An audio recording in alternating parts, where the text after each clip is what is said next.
My name is Martin Auldist. I'm a Senior Research Scientist here at Agriculture Victoria in Ellenbank. I lead the Smart Feeding project within the DairyFeedbase program. The Smart Feeding project is all about trying to find better, more profitable ways to allocate on-farm feed resources, obviously including pasture.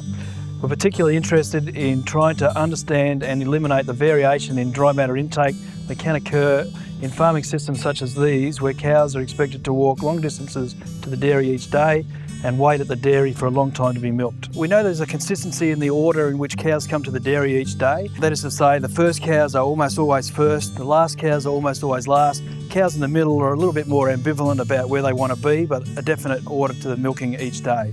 We also know that there's a relationship between milk yield and milking order. That is to say, the cows that come to the dairy first produce more milk than the cows that come to the dairy last.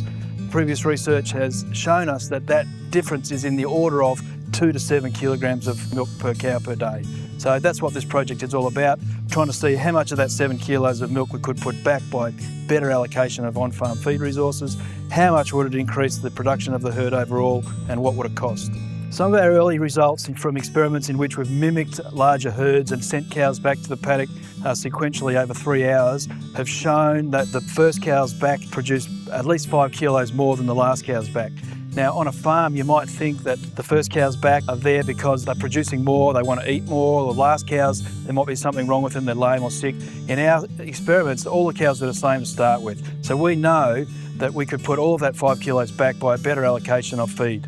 One of our big challenges in this project is that we need to be able to measure dry matter intake of grazing cows in near real time. If we can't measure it, we can't manage it.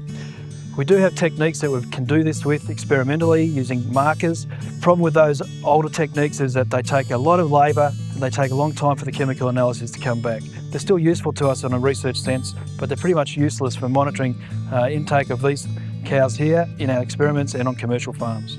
A big part of the Smart Feeding project is on-cow sensors that measure jaw movements and grazing behaviour to see if we can come up with surrogate measures for dry matter intake in real time.